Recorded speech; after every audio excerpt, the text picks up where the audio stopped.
in terms of his regard of religion.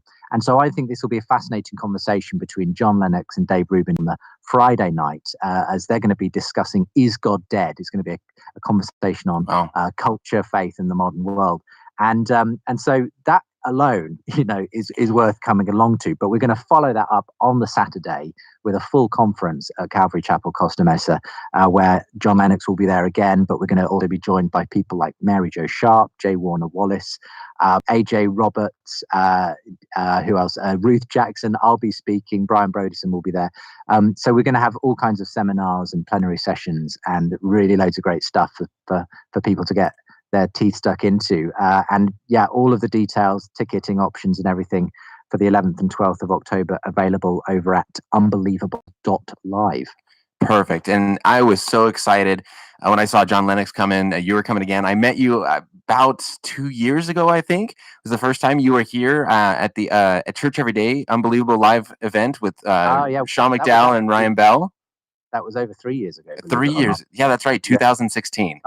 Time flies. Yeah. That very first time in California as well, and I just had a wonderful time 3 years ago. So we were really, I was really pleased that we're going to be bringing both the show and the conference to California, we've been very blessed with some friends, especially Calvary Chapel, Costa Mesa, being so accommodating in having us there. Anyone listening, if anyone can spread word about this, I know there are so many people who are just going to want to be there if they hear that John Lennox is there, especially, and we really want to get word out. So do spread the word. Oh, and that was definitely me. When I saw John Lennox was coming, I immediately bought my ticket, and then I saw Saturday. And J. Warner Wallace, he's been on this show a bunch of times, and excited to see him. Also, AJ Roberts hasn't been on my show, but every other scholar at Reasons to Believe. She's one of the Reasons to Believe scholars. Every other scholar from Reasons to Believe has been on here as well. So those listening definitely know who Reasons to Believe is. AJ Roberts from Reasons to Believe will be there as well. And so it's going to be an awesome conference. Definitely really looking forward to it, and just great to be there again with everybody. So you're also hosting Big Conversations, and you've had a series of these. A new series is coming up, where what I love about the conference and what the Friday night will be with John Lennox and Dave Rubin, as well as what you had 3 years ago with Sean McDowell and Ryan Bell, and what your show is really every week is that you're bringing Christians and non-Christians together. You, as you mentioned at the beginning, it's the radio show. Premier Christianity, I guess, was a little bit maybe hesitant in bringing atheists on their show, and most of the time, churches are not necessarily also happy bringing atheists into their church and actually giving them a platform. But you're showing, look, this is important to do. It's important to hear both sides, give both people a fair kind of hearing, and you do this through Big Conversations. So one, kind of, what is this Big Conversations that you're coming up into? And then second of all, kind of, how do you go about giving people a good hearing, but also not being nervous maybe that what if someone becomes an atheist as they're listening to these atheists talk? Yeah, no, it's a good question. I mean, just to explain the Big Conversation, I mean, Unbelievable every week more or less brings Christians and non-Christians together. Now, sometimes it's two Christians doing a kind of theological debate. So there's a certain number of shows we do with that. But by and large, on average, we're bringing a believer and a non-believer. The Big Conversation is a little bit different. It's a series from the show, and that's because we're putting a lot of effort into these as specifically video debates. So you can watch all of these online on our YouTube channel or at thebigconversation.show. And we're trying to bring together some of the biggest names, the biggest thinkers in their different areas for this special series of shows. We were fortunate to get some funding from the Templeton Religion Trust towards this particular series. And that's why we're able to, if you like, put a bit more into it than we normally would to the average Unbelievable show. And so that meant that last year we were able to bring, some big names like Jordan Peterson and Susan Blackmore together, Daniel Dennett and Keith Ward. We had Stephen Pinker and Nick Spencer, John Lennox, and Michael Roos, and a number of others for these kind of video discussions.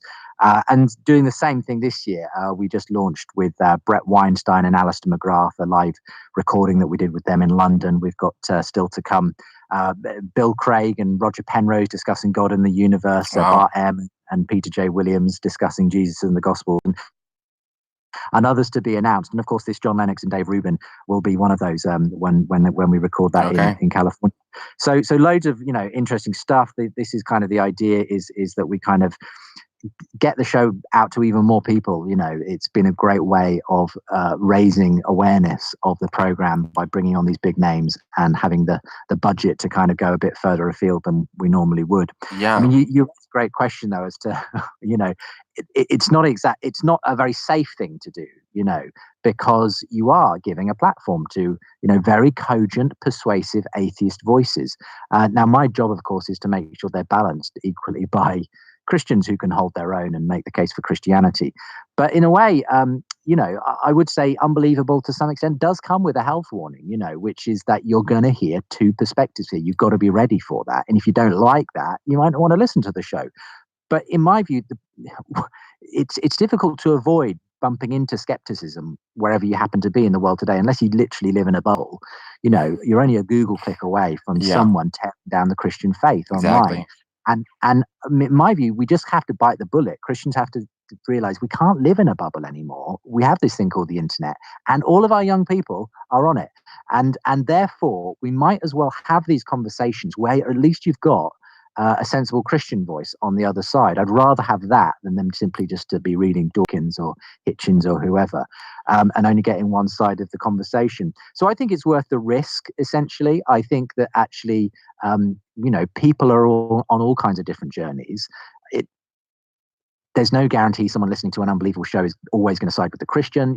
They may say, hey, I didn't believe any of this stuff and your show's only confirmed it for me. Well, that's where they're at. I can't control what people do with what gets broadcast. But I do believe somewhere, as a Christian, I do believe God's in this, and that in his goodness and his providence, he will be glorified ultimately. And I just sort of have to do my best to do what I think this show is being called to do. And that is to create this platform where both sides are heard. And if you like, I think we reach so many more people, especially on the skeptical side, by doing it that way. I think if it was just a Christian voice you were hearing, we simply wouldn't have this platform where skeptics are actually engaging with the show. That's absolutely right. The both perspectives and very intelligent people from both perspectives are being heard on the show, and that's absolutely going to bring people along. And I love what you said, because it's something that I try to do as well, of encouraging people to study the other side and both sides. And what I just saw this online the other day, where someone just says, well, here, look at my videos or something. And it's like, man, it's easy to make a video tearing down Christianity or write a book or something when you don't have the cross-examination. But when you look at the kind of the stuff that is being produced and put online, you see, man, some of these are really bad arguments. And so it's awesome not only getting the good arguments from the other side, but then also pairing them up with very good arguments from the Christian side. So there's actually a cross-examination. And I love how that is being done here. Now, as you go into your shows, how do you go about picking the guests that you want to have on the show? Well, quite often, because there are a lot of people listening, they'll be sending in their suggestions on a weekly basis. Okay. So I get a lot of people suggesting names, topics, books, and so on. I mean, if I see a particular name cropping up often enough, that'll probably cause me to think, okay, I'm going to go and look into this, and if I haven't heard of them, do a bit of research, see what they're about, and maybe bring them on. Equally, it may be that it's a specific current affair that I want to reflect on the show. Maybe there's been an event or something like that. Something's happened in the news that I feel needs some kind of a discussion response to it, in which case I'll be going and looking for the right pair, two people to go and have that kind of a conversation. Okay.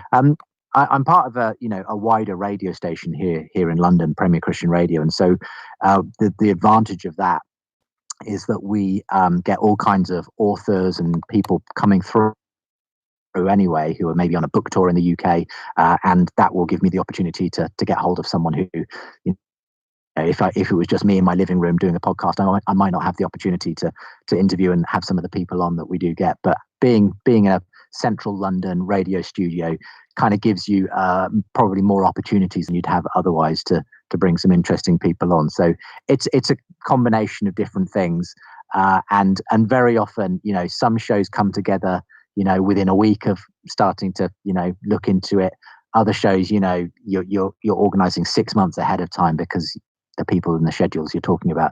So it's everything and anything in between, to be honest. Yeah. And so when you talk about, hey, some people may listen to this and they may confirm their atheism, and that's kind of where they're at. I want to get to some of my listener questions that they had for you. And one of them was, among all the debates, the 13, 14 years that you've been hosting this, have you ever witnessed one of the atheists either come to faith or come close to conceding the Christian narrative or some point of Christianity? And then I want to kind of add on to that of your listeners. How have you seen, or have you gotten responses from listeners of people who actually became Christian because of the show, of listening to debates, or someone that's actually maybe deconverted into atheism because of the show? So first of all, your debaters themselves, have there been any changes? And then what about the listeners? I mean, you certainly very rarely, if ever, I would say, see a change during the conversation. Most people who I invite on have come with a particular point of view to hold on to and debate in the show. And so you're very unlikely to see them kind of concede much in that sense while they're on air. Having said that, yes, there are stories of people whose position has changed, at some point after being on the program. How much that is to do with the conversation they had in my studio is perhaps difficult to tell. Yeah. I mean, one person who's a great friend of the show, actually, and might be familiar even to some people, is a young guy called Peter Byram, who first came on my show as a sort of agnostic. He had grown up in a Christian household, but had lost his faith at university, become very influenced by people like Dawkins and Hitchens and so on. By the time he came back on my show, he just described himself as an agnostic, and he came on to kind of, I think the subject was something like talk about original sin or something. But a couple of years after that, Peter did become a Christian, and in fact, it was very influenced by people like William Lane Craig and others in that journey to faith. So, but he would say that the Unbelievable show and what he encountered there and starting to listen was a significant part of his journey back to faith. So that's just one example of someone who has been on the show who did end up, moving from atheism to Christianity. And I think there would be other examples. As I say, though, probably less so in terms of show guests, because inevitably I tend to be inviting people who, if you like, have arrived at a very definite conclusion on side or the other. Generally speaking, those who are most likely to be open to changing their mind are inevitably those listening. Now, inevitably, you get people on both ends of the spectrum who are probably not likely to do much shifting. But I think there's a wide middle section where there's a certain amount of people listening who are open to changing their perspectives. And so, I've certainly received, it's always wonderful whenever I receive an email, someone getting in touch to say that Unbelievable was part of their journey to Christian faith. And that's happened for a number of people. Obviously, many people for whom, say they are Christians, but it's helped to kind of, help them defend their faith and make them more confident in it and so on. Very occasionally, yes, people do get in touch and say, I have maybe I've been questioning Christianity, and your show has only confirmed my suspicions that I don't think it's true. And then obviously I'm kind of quite disappointed at that if they don't feel like the show has managed to in some way answer the questions or doubts or whatever it is that they're having. Because at the end of the day, I'm a Christian. I would like people to become Christians. But that's why I say I don't have any control ultimately over what trajectory. Everyone's on different trajectories. That at some point in people's journeys, the show may intersect with them. I don't think the show is entirely responsible for anyone coming to faith or ever entirely responsible for someone losing their faith. Yeah. There's all kinds of different things that will be going on in those people's lives. The only thing I can do, I think, is to try and put out a show that adequately reflects where the conversation is. And I have to let people make up their own minds, and I have to trust that God is in that process as well. And so I've never had anyone say your show deconverted me, but I've certainly had a few people who have said, I've just not been convinced, and so I feel that my decision to no longer be a Christian, or when I decided not to be a Christian, is I'm still happy with that decision. That's usually the sort of the way it goes. So within kind of all these conversations that you're having, what would you say is the best conversation, or maybe the best interaction? What's an interaction that really stands out as just being a really fun one over your 13 years? If you can even answer that question, you've had so many. Yeah, it's like asking me to choose between my children. Well, it's like, yeah, and it's like, Right. yeah, absolutely. It's like, how do you actually pick? But hey, a listener wrote in, so I'm asking it to you. No, it's a great question, actually. I mean, there have been lots of memorable ones for sure. Possibly one of my favorite was when I had, for the first time, Peter Hitchens in, who's the brother of well-known atheist, the late atheist Christopher Hitchens. But the extraordinary thing about Peter is he diverged massively from his brother, in as much as Peter is a very committed Christian. And they themselves had debates, public debates on the issue of Christianity and so on. But Peter is rather like his brother in as much as he's a very big character. He's a great rhetorician. And I brought him in on this occasion to talk about his book at the time, The Rage Against God, which was the story of his conversion and his case for God, really, against the new atheism. And I brought him on with a young media scientist, atheist, called Adam. The name's gone out of my head. It'll come back to me. Yeah, that happens.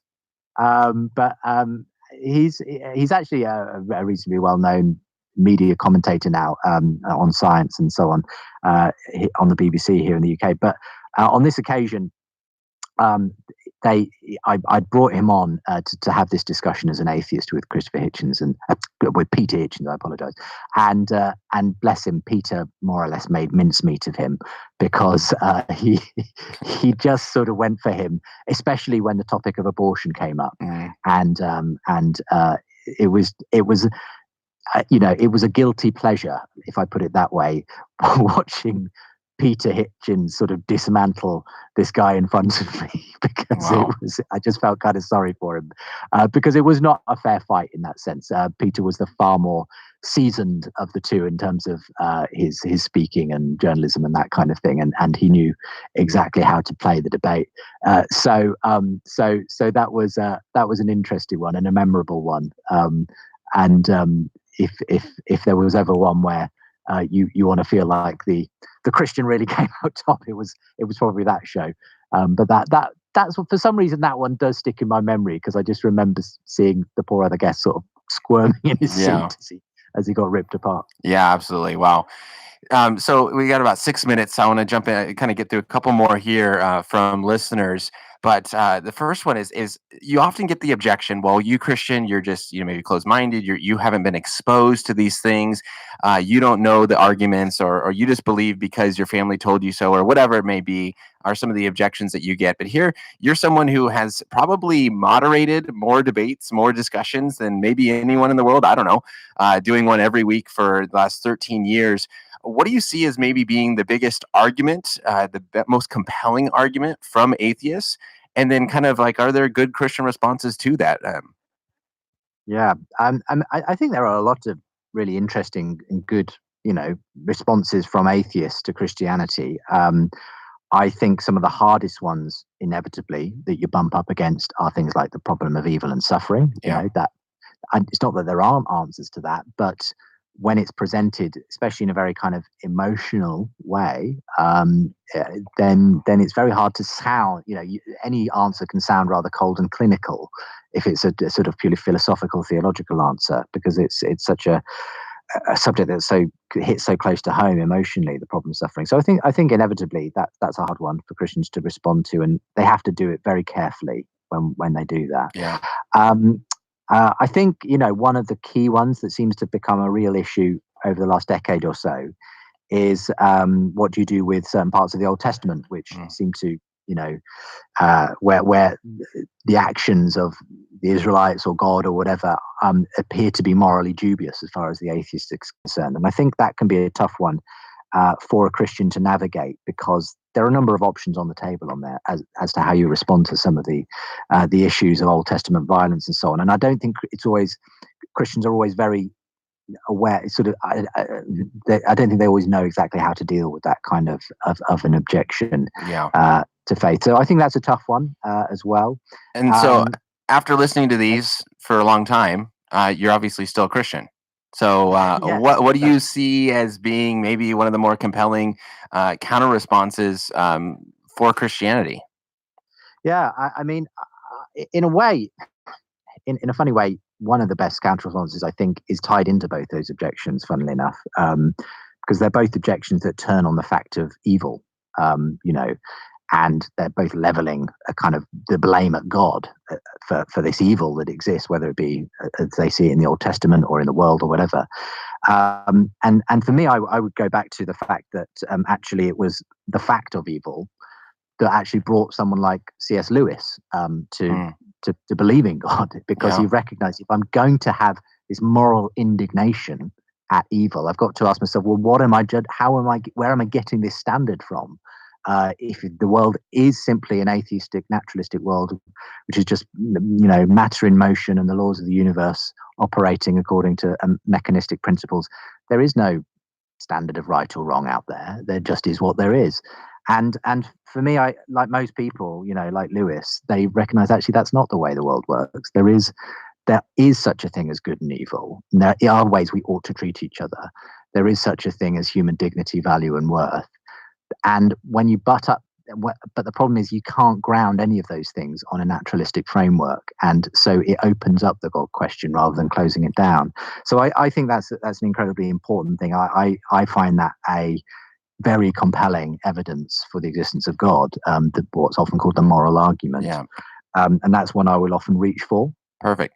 So myself when I'm in conversation. Awesome. So we have less than a minute left, and so I want to kind of get your last thought on this. So what would be kind of a tool that you would give, piece of advice to have effective, good arguments and make an apologetic defense in our culture for people listening?